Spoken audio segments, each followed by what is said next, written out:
E é o governador João Dória, que inclusive é amigo da sua família, né? Eu prefiro a incerteza de uma sociedade sem Estado do que... Que negócio é de elite natural? Como é que seria isso? Não é uma ideia nazista. Enquanto existir Estado, não há paz. Eu adoro isso, velho. Calma lá!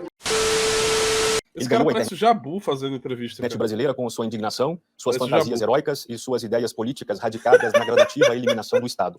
Paulo Cogos é, enfim... Ele acabou de chamar o Cogos de criança alucinada. Uma figura caricata que suscita amores, ódios e muitos memes. Paulo Cogos, é uma alegria ter você aqui. E muitos Cogos, memes. Mas eu tenho um certo incômodo de não conseguir classificá-lo. Não no mau sentido, não de colocar você numa caixinha, mas até para entender como entrar na sua pessoa e compreender a sua essência. Vocês veem como o progressismo venceu na questão discursiva, na questão da formação das palavras, quando um entrevistador de um canal conservador fala de como eu vou botar você em caixinhas. É sempre aquela coisa de caixinha, não me bote em caixinhas. Eu não sou nada, eu sou apenas Cogos. A entrevista talvez vá caminhar um pouco nesse sentido, entender o seu pensamento, entender a sua figura. Saiu no UOL, quem escreveu o perfil disse que viu em você uma certa adolescência tardia e um heroísmo meio fantasioso ou algo assim. Esse perfil que está lá, ele é parte do seu personagem ou você acha que ele toca a sua essência? Assim? Do seu personagem. Eu acho que a sua introdução à minha pessoa, ela está bebendo muito da narrativa daqueles que tentam me detratar pelas minhas ideias conservadoras. Não há personagem, então. Não há caricatura, não há fantasia heróica. Eu me vesti de templário não porque eu me acho um templário, mas porque eu desejo prestar homenagens àqueles que lutaram. Não tem como se achar um templário tão pesado assim, velho. Infelizmente, chegou o momento em que a criança é sequestrada pelas exigências do Estado e do Ministério da Educação e é jogada dentro de uma escola, onde ela perde a sua individualidade e é tratada como uma peça de um sistema a ser moldada. Então, a escola... Eu e o Cogos concordamos em algo aqui. Eu cheguei a ser um estatista, um neocon. Eu tô falando desse Cogos daí da entrevista, não tô falando do Cogos atual, se ele emagreceu ou não, tô falando desse Cogos aí. Ele disse que ele não era templário nessa época, não sei se ele virou um templário agora. Sem rótulos, mas bolsonarista sempre. Estrategicamente, é claro. Como é que você resumiria, né, a sua atração pelo anarcocapitalismo e o que ele representou para você? Enfim, quais são as balizas dessa doutrina? É como se o anarcocapitalismo fosse uma mulher de fio dental, ia ser a atração. Atraído em certa fase. Existe um anarcocapitalismo ideológico? Essa sua ideologia, sabe sua bobeira aí? O que é que te atrai? O que é que te seduz nessas ideias de adolescente? Fala para mim. Que eu rejeito. Mas o anarcocapitalismo como é? Uma ideia... Existe um anarcocapitalismo ideológico que eu rejeito. Mas... Bom, para quem não sabe, o anarcocapitalismo ideológico é basicamente quem discorda do Cogos. Quem discorda do Cogos é ideológico. É ideólogo. O anarcocapitalismo como uma ideia de organização da sociedade baseada no livre mercado me atrai muito. Porque a ciência econômica, eu estudei economia, ela... Só não atrai mais do que o Bolsonaro. Constata que... Por que o Cogos está de ditadura, cara? Alguém sabe me explicar por que ele está de ditadura? Ele está excitado com a entrevista ou está muito frio? Fica a dúvida no ar. Monopólio coercitivo do Estado, nem mesmo a defesa nacional. A conclusão lógica disso é o anarcocapitalismo. O anarcocapitalismo... Eu não sou um libertário puro. Eu defendo a liberdade individual como um valor importantíssimo da sociedade, embora ele não seja absoluto. Eu defendo o direito natural à propriedade privada, como Santo Tomás de Aquino defendia, mas não é um direito absoluto. Não é absoluto. Libertários... Só é direito à propriedade privada até quando um cara não tá com um bonequinho de muçulmano, né? Com Alá. Se tiver com um bonequinho de Alá, pode estourar e dar um soco nela, porque aí tá de boa. Não é absoluto, porque senão não vou conseguir defender o Bolsonaro, né? Mas assim, é tipo isso, sabe? Tipo, eu sou libertário e, tipo, propriedade privada é bom, mas nem tanto, porque tem um comunista debaixo da minha cama, minha tetinha tá dura pensando no Bolsonaro. Eu não critico por isso. Mas isso não faz com que eu deixe de ser, pela ótica econômica, um anarcocapitalista. Você tem falado de uma certa aliança estratégica com o governo. Não existe ser ANCAP por ótica econômica, tá? O anarcocapitalista defende uma noção de propriedade privada, tá? Violação, uma noção ética, e inclusive utilitarismo também é forma ética, tá? Para quem não sabe, aí o pessoal fica, isso é utilitarismo, isso aí não sei o quê. Utilitarismo também é uma forma ética, tá? Depois vocês abram um Google aí, vocês digitem utilitarismo, e aí vocês vão pesquisar um pouco mais sobre o que é utilitarismo, e o utilitarismo é uma tentativa ética. Ética também, tá? Então o anarcocapitalismo, mesmo do campo ético, utilitarista, ele também é ético, tá? Não existe eu sou ANCAP por economia. Não, a economia é um caminho para você chegar à noção de que não se deve, né, ou não é correto violar a propriedade privada E um dos efeitos da violação de propriedade privada é a criação de monopólios, preços maiores e afins, mas, essencialmente, anarcocapitalismo é uma noção ética, tá? Agora, quando a gente vai entrar em libertarianismo, tem o conflito entre o Rothbard e o Conkin na noção da atuação, entre aspas, política, né, onde o Rothbard define libertário como aquele que busca como fim último político a liberdade, e o Conkin tem as suas divergências com essa definição, e ele vai contra essa definição para evitar minarquistas e o uso da política estatal. Mas o pensamento anarcocapitalista é uma noção ética, tá? Não contra a violação de propriedade privada, ponto. Não tem essa noção de que seu ANCAP é econômico, pipipi, papapó, tá? Só pra deixar isso claro. Mas agora eu voltei a votar. Em 2018 eu já votei. Eu não tenho problema nenhum em falar em quem eu votei. Então ele nunca parou de votar. Ele votava antes, aí ele continuou votando, e aí ele voltou a voltar a votar. Ei, Bolsonaro. Para governador, primeiro turno, votei no Major Costa e Silva. No segundo turno, que era o Calcinha Apertada e o Márcio França, eu anulei, porque, pelo amor de Deus, me recuso a votar em qualquer um desses dois. Talvez hoje eu tivesse votado no Márcio França só pra ser contra o Dória. Tu vê que ele é um homem da... Cara, a senador, eu fui obrigado a votar no Major Olímpio pra tirar o Suplicy. E pra estadual, votei no Marcelo Reis, federal, o Coronel Francisco, os dois perderam. Você vê que o Cogos, ele só votou em gente do Exército e tem essa linguinha aqui quando ele fala do Exército.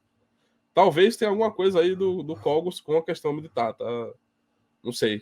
Talvez tenha que ter uma investigação mais no psicológico do Cogos, mas todo mundo que o Cogos votou era do Exército. Inclusive é interessante ver um libertário, né, um suposto ANCAP, um libertário, que é contra a violação de propriedade privada, que é católico, que é contra tortura e morte das pessoas, sendo que o exército brasileiro teve a época da ditadura e eles torturavam e matavam pessoas. E é interessante ver um ANCAP católico que se apoia na instituição e vota em pessoas de uma instituição que é do exército, que é a mão maior de opressão sobre o povo de uma nação, é a manutenção do estado permanente de guerra, que é justamente o exército e a polícia militar, e são pessoas que ele deliberadamente vota simplesmente por oposição a outros candidatos. Ou seja, o Cogos ele está disposto a trocar princípios por conveniências mediante a um contraponto de guerra que existe na cabeça dele. Então ele está em guerra contra o comunismo mau, destruidor do mundo, e ele prefere votar em militares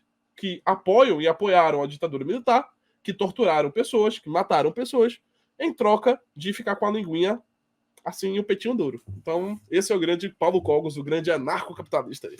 Perfeito. O que mudou desde então? Desde o Cogos já aceita, de algum modo, algum tipo de Estado, algum tamanho, um Estado de algum tamanho, pelo menos, né? Não aceito nenhum Estado. Eu sou contra a existência do Estado, sou anarco.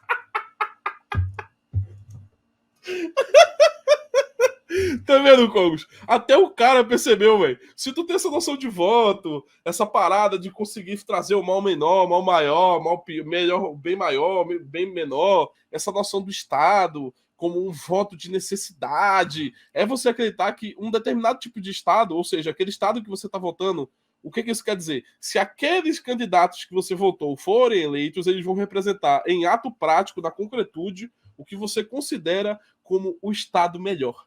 Então, até o sujeito aí que está me entrevistando, ele conseguiu perceber que você defende algum tipo de Estado. Porque, na sua idealidade democrática, aqueles que você votou seriam melhores sendo eleitos dentro do aparato burocrático estatal. Então, o fato de você votar neles representa essa sua crença. E o sujeito aí que está me entrevistando já percebeu isso. Então, contradições são contradições, né, Cogos? É difícil. Mas você mesmo disse no seu canal do Telegram que um homem que não se contradiz não é um homem moral, né? Homens consistentes são imorais. Anarcocapitalista.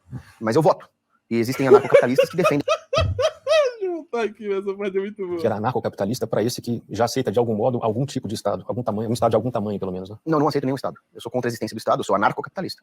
Mas eu voto. Mas eu voto, caralho. E existem anarcocapitalistas.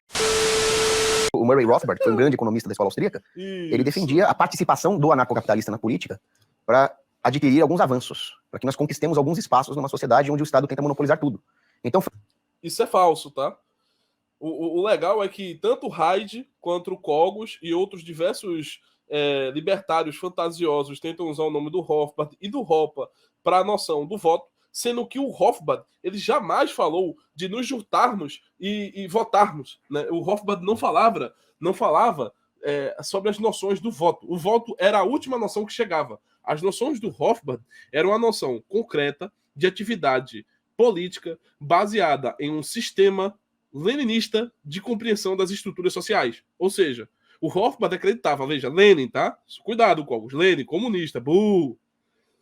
O Hofbard acreditava numa estrutura chamada cadre, e essa estrutura chamada cadre, existiriam os intelectuais, ou como o Hofbard chama no Ética da Liberdade, como os libertários profissionais, aqueles libertários que levam a estrutura do pensamento libertário como seu modo de vida pensante. Então eles vão se basear, eles vão criar teorias, eles vão entender as questões materiais para saber como vai ser a atuação social, política do libertário em meio a uma determinada nação, um determinado estado, um determinado país.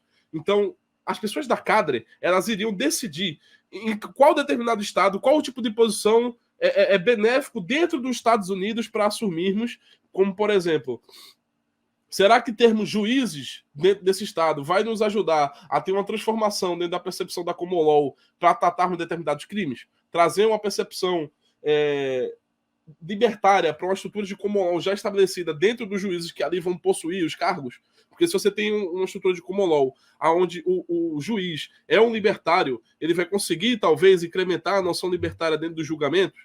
Será que é positivo nós termos libertários dentro das delegacias ou sendo delegados para eles fecharem os olhos mediante a crimes que, na verdade, na ótica libertária não são crimes? Será que é positivo termos uma atuação mais forte, maior libertária, dentro do que está estabelecido economicamente, socialmente, através do Estado, para conseguirmos dinheiro, e esse dinheiro ser translocado e levado para o partido, que é a cadre, para conseguirmos, a partir desse dinheiro, conseguirmos financiar outros atos estratégicos dentro da sociedade?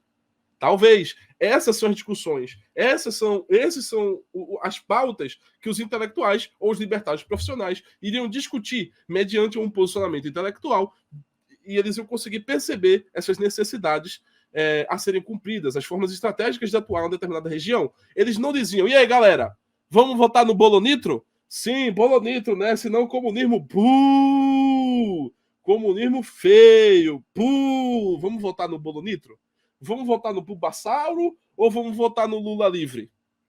Não existia esse tipo de preocupação. Até as preocupações eram estabelecimentos estratégicos, regionais ou estaduais, para uma tentativa de ação social libertária, para tentar tirar o máximo de força do Estado na atuação prática, e não na atuação formal, burocrática, estatizante, que é o que você defende, que são mudanças de cima para baixo. Inclusive o próprio Ropa, no livro No Que Deve Ser Feito, que é uma referência What Must Be Done, do Hofbard, que é uma referência a um artigo do Lenin, que é o que temos que fazer, que é uma noção estratégica leninista, marxista, comunista, que eles vão trazer sistematicamente como elaboração estratégica. Eles dizem que o Hofbard e o Hofbard dizem que nenhuma mudança tem que ser supraestrutural. As mudanças não podem ser de cima para baixo. O libertário não pode acreditar nisso. Ou seja, as mudanças jamais vêm de uma estrutura formalista. Não vem de uma estrutura onde a lei vai ser mudada, mas sim da atuação prática do sujeito na concretude, ou seja, no mundo prático, aonde o delegado vira o olho para o lado e não cumpre uma determinada lei sobre drogas, ou sobre desvio de dinheiro, e assim por diante. Então eles tratavam muito mais da atuação prática, o sujeito consciente libertário, do que uma agência consciente estatal libertária dentro de um formalismo burguês estatal, que vai conduzir as mudanças sociais, ou as tentativas de mudanças sociais, de cima para baixo, dentro do Estado. Isso não é aceito nem pelo Hofbard, nem pelo Ropa e por nenhum outro estrategista libertário. Isso é puramente da cabeça bizonha e dos seus tetinhas duras do Cocos, tá?